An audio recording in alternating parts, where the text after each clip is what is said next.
ఆయన మాట్లాడుతున్నాడు 6 నుంచి 8 పార్లమెంట్లు వస్తాయి. ఏంటికి వస్తే మళ్ళీ 6 8 ఇస్తే మోడీకి అమ్ముకుందామనా? మొదటిసారి 12 ఇస్తే మోడీకి అమ్మినావు, రెండోసారి 9 ఇస్తే తీసుకుపోయి మోడీకి అమ్మినావు. మారు బేరగాలు కాక ఈడ ఎంపీలు కొనాలి, ఈడ ఎంపీలు గెలవాలి, ఢిల్లీకి వెళ్ళి మోడీకి అమ్ముకోవాలి. దీనికోసమేనా నీకు వేసేది? నేను ఇవాళ సూటిగా కేసీఆర్ని అడుగుతున్నా.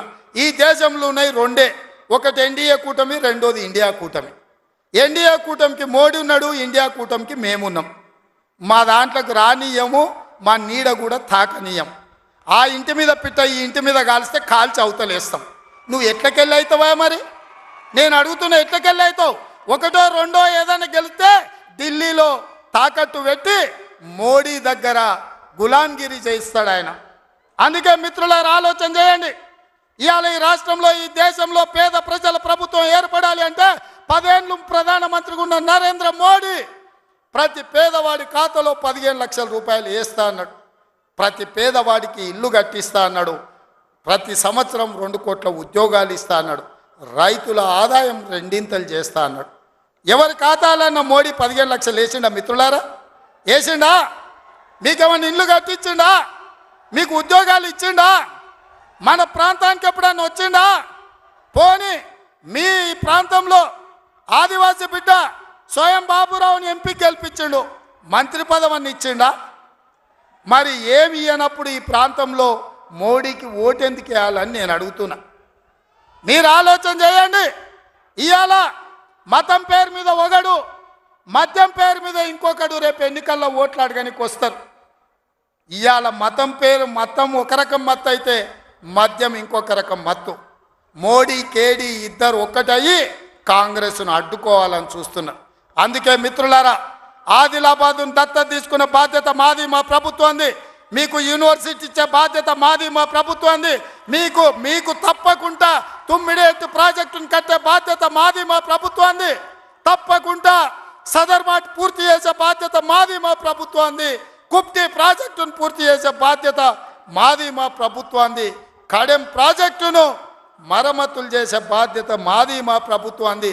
తండాలలో, గూడాలలో, మారుమూల పల్లెల్లో ప్రతి తండాకు గూడానికి రోడ్లు వేసే బాధ్యత మాది. తాగునీళ్ళు ఇచ్చే బాధ్యత మాది.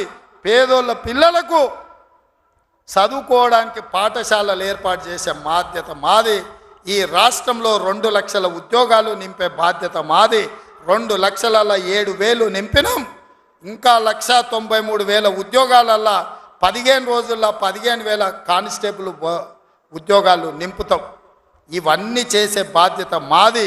అందుకే మిత్రులారా, ఏ ఆదిలాబాద్, ఏ ఇంద్రవెల్లి సాక్షిగా ఆగస్టు 9, 2021 నాడు దళిత గిరిజన దండోర పేరు మీద ఎన్నికల సమర శంఖాన్ని పూరించినమో, మీ ఆశీర్వాదం తీసుకొని గుండెల నిండా మీరు ఇచ్చిన ధైర్యాన్ని నింపుకొని తెలంగాణ 4 మూలల నేను మా మిత్రులందరూ కలిసి సమన్వయం చేసుకొని ఇవాళ ఇందిరమ్మ రాజ్యం తెచ్చినాం.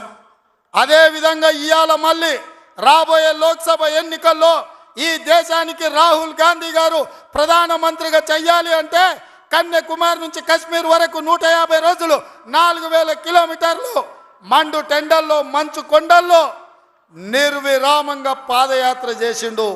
ఇవాళ మణిపూర్ నుంచి మహారాష్ట్ర వరకు యాత్ర చేస్తున్నాడు. అలాంటి త్యాగం చేసే నాయకుడు, వాళ్ళ నాయనమ్మ ఈ దేశం కోసం ప్రాణం ఇచ్చింది, వాళ్ళ నాయన ఈ దేశం కోసం ప్రాణాలు ఇచ్చాడు, వాళ్ళ అమ్మ ఈ దేశం కోసం పదవి త్యాగం చేసింది.